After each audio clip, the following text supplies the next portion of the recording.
早上好，欢迎来到位于我尼罗河上的房间。今天早上呢，我们将带大家去参观尼罗河上的另外一座神庙——赫鲁斯神庙。Let's go！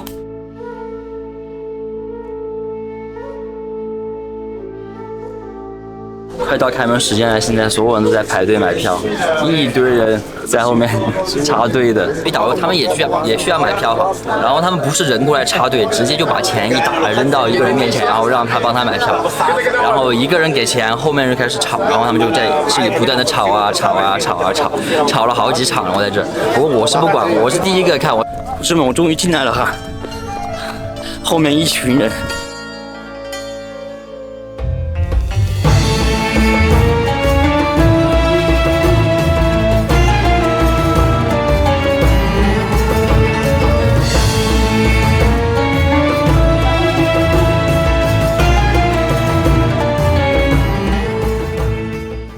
大家好，我终于来到了这个赫鲁斯神庙的面前。这个神庙呢，在沙漠中埋葬了很多年，为什么呢？因为之前尼罗河的沙还有沙漠里面的沙都过来把这个神庙整个掩埋了，一直到上个世纪才被法国的探险队给发现了出来。所以说，这个神庙是埃及目前保存最完好的神庙。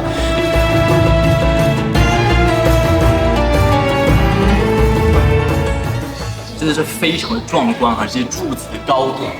真的难以想象，在那个年代，这真的是埃及保存的最好的神庙了。所有的柱子基本上是完整，整个建筑结构是清晰可见，没有被破损的感觉。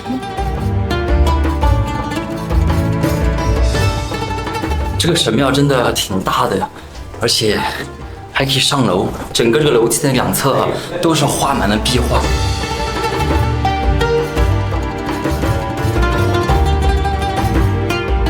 大家看到我后面。这墙上的所有这些都是当时的象形文字，保存的非常好。大家跟我一起来猜一下什么意思？这个长得像鸟一样的东西是不是鸟呀？这个像刀一样的是不是刀呀？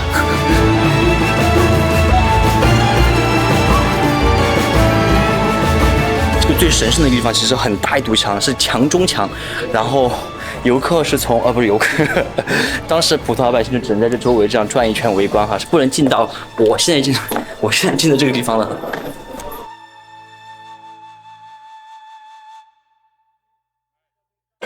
看一下跟菜市场一样拥挤的神庙哈，我现在就让大家感受一下赫鲁斯神庙的大门到底有多高。大家看后面有这样一个小黑洞哈，我先跑过去给它做人齿。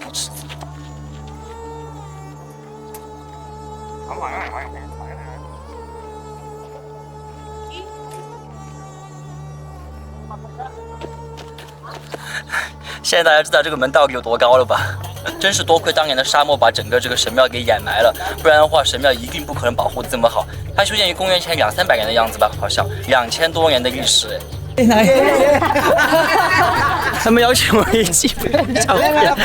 Nacional, ve amigo. Nacional. 刚才我遇到的那群西班牙人哈，真的超级热情，因为我们昨天晚上在另外一个神庙就遇到了。这次不知道为什么我的运气很好，遇到的人大家都特别友善，看到我在拍视频什么都很热情过来打招呼。然后这趟尼罗河之旅同时发船的有非常多艘船哈，然后基本上所有船都在同一个景点到站，然后下车参观景点。所以说我基本上和所有船的所有人都有交汇过。然后呢，又是因为现在疫情嘛，没有咱们中国人出来，我基本上就是唯一的中国人，就很显眼。再加上我在拿了个这么大个摄像机和稳定仪，就成为了关注焦点。基本上所有人都认识我了现在。然后就每到一个景点就路过，经常就有人跟我打招呼。我有一种开赛车的感觉，然后周围又全是马车。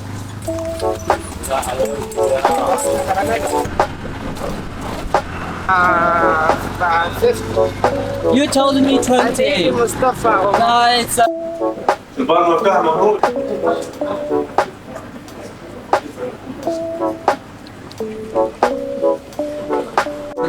¿Dónde todo? 就是在跟我做我今天的煎蛋、虾还有青椒。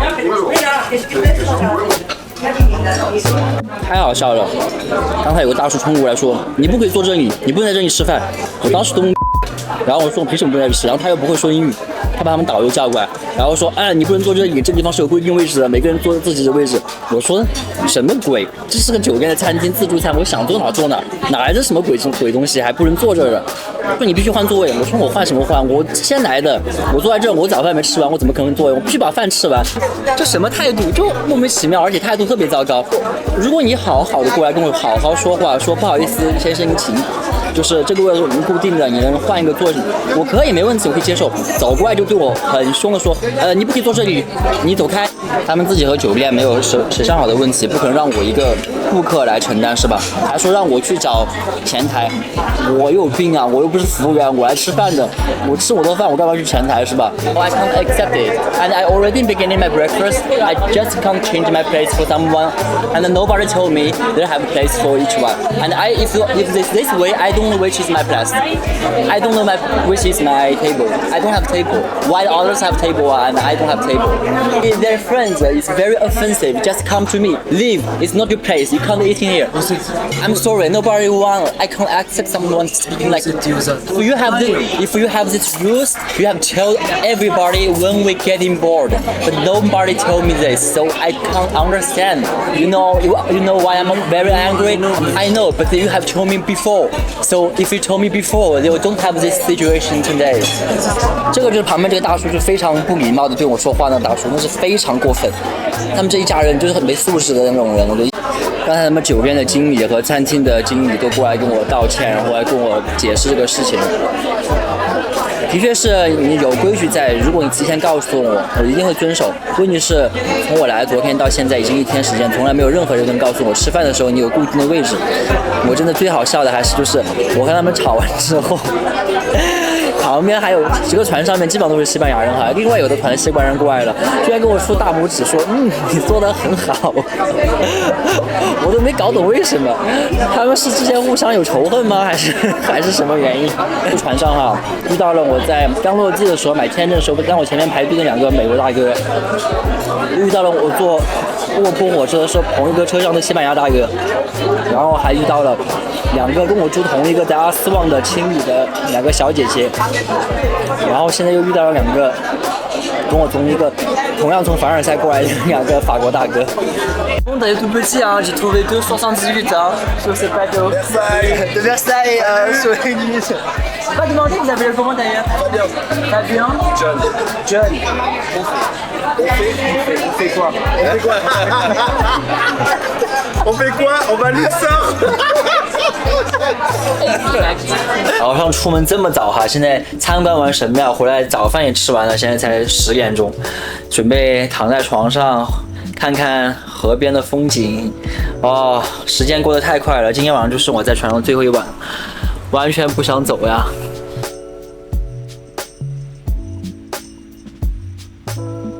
我正在睡午觉哈，莫名其妙的被吵醒了，出来一看，我们好像真的到了一个坝的，对，我们到了一个水坝的这个拦截处了。我们现在要过这个水坝，他们全部在这个水坝上面卖货。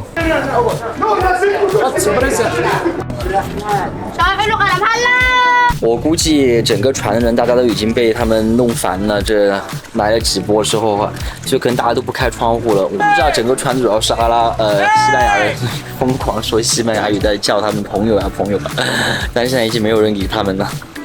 又强卖了，又强行给人家扔了上去，又没有经过别人允许强行扔上去，拒都拒绝不了，非要强扔上去，就是让他打开窗，我又扔了一个，又强行扔了一个，扔回去，你看别人根本就不想要，然后又扔回去。一方面的确他们也不容易，但一方面他们这种死缠烂打的模式，的确是会让很多游客感到反感哈。他们可能真的需要改变他们这种营销模式哈，不然真的是其实给大家很多游客带来非常不好的体验感。大家看啊，前面那些游轮都在排队过闸了。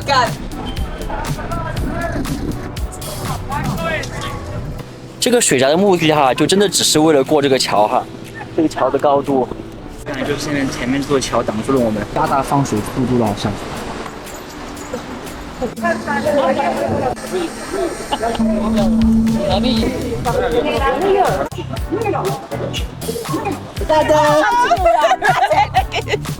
哒哒哒哒哒哒 ，Out to New York。That's amazing.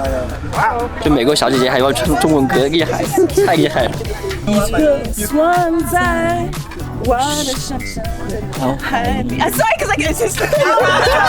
算在我的想象的脑海里，我的梦，我的想念，我的只是。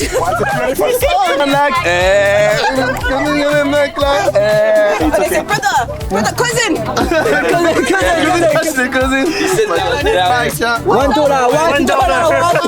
Let me move the. Yeah, $1.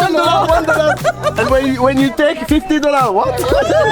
Good quality. Cotton, good quality. Dollar, euro, I take everything.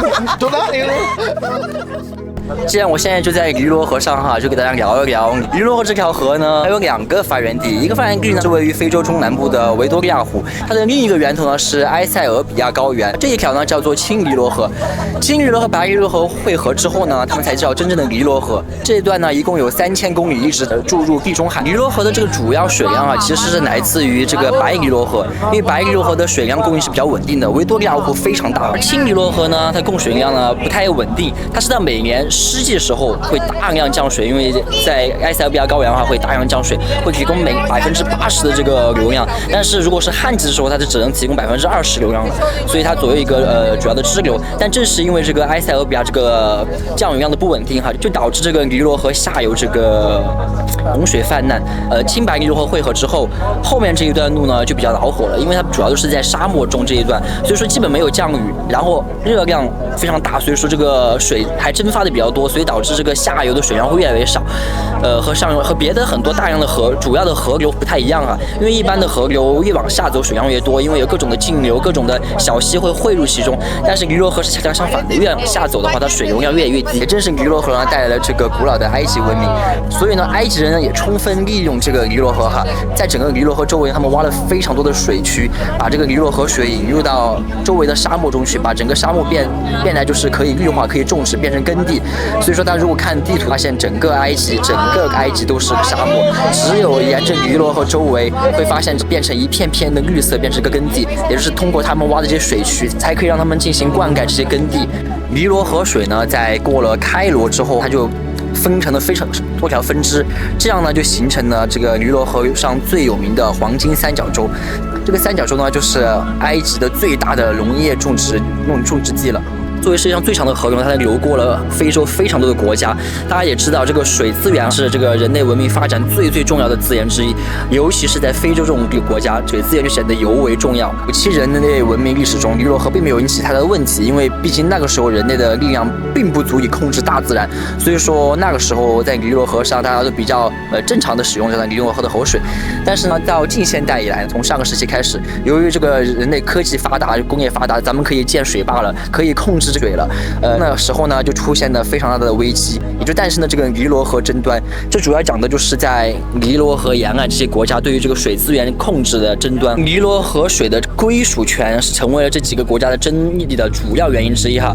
无论是苏丹的麦洛维大坝，还是埃及的阿斯旺大坝，还是刚刚新建好的复兴大坝，每一个大坝的建设都带来的是每个国家之间长时间的谈判交涉。尤其是目前这个埃塞俄比亚大坝，因为它是整个非洲地区最大的大坝，而且它又位于整个青尼罗河的上游段。如果一旦这个大坝储水量储满，等于整个尼罗河这个流量会大大的受到这个水电站的控制，这就代表着这个埃及整个这个水资源就受到了埃塞俄比亚的控制。所以说这么多年来，埃及政府一直尝试在和埃塞俄比亚政府进行各种协商，能够看能否找到一个合理的办法。我的这趟尼罗河游轮之旅在这里就要结束了。如果大家喜欢这期视频的话，请记得评论、点赞和关注哦。下期再见，拜拜。